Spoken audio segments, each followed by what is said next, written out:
So I originally wasn't called to Bakersfield, California. I actually originally was called to Ukraine, Donetsk, Ukraine.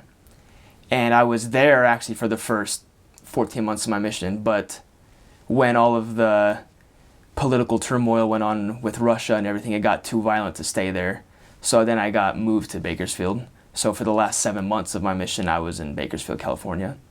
And that transition itself was very different, I would say, because Ukraine and Bakersfield, California are almost like polar opposite places. Like I went from 115 degrees, no, so I went from negative 25 degrees in the winter, and then just a few months later I'm in California, it's 115 degrees in Bakersfield. So just that alone was a huge change of scenery and culture and everything. And at first, I want to say, it was kind of weird leaving a mission and going to a new one. But, I mean, as I'm sure I'll talk about a lot today, but just as I spent time there and just got back to work and everything, I realized that the mission is the mission no matter where you're at. And I learned to love California as well. So when we first landed in Donetsk, Ukraine, we'd have been flying for hours. Obviously, we were all super tired. I mean, we flew from Salt Lake to Washington, D.C., then to Munich, Germany, and then to Donetsk. And that had taken hours and hours and hours, like all day. And so I remember I was very tired. And when I got to Ukraine, my mission president at the time, he was actually in the States undergoing cancer treatment. So the first counselor was like the acting mission president at the time, and he didn't speak a word of English. I think the only English he spoke was elders, only Russian. That was the only thing he could speak in English. So it was really weird because I come in and I meet him. He seems very nice, and I have my opening interview with him, and he doesn't speak English, and I don't speak Russian. So I remember one of the assistants had to translate for us. And I remember I thought it was just so weird that I'm in this interview with, I guess, my mission president, and I'm being translated to back and forth.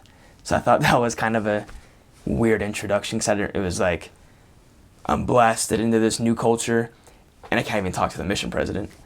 And then as I meet my trainer, same thing. I mean, he was American, so he spoke English just fine. But it's the same thing. You put into this brand new culture, brand new everything, and it's just completely different from anything you're used to. And you don't know, you can't speak the language, you don't know how to be a good missionary yet, really. I mean, you've learned enough good stuff in the MTC, you've read Preach My Gospel, but you haven't actually done it yet, so you don't know how things are supposed to go. You don't know how things work in the real world.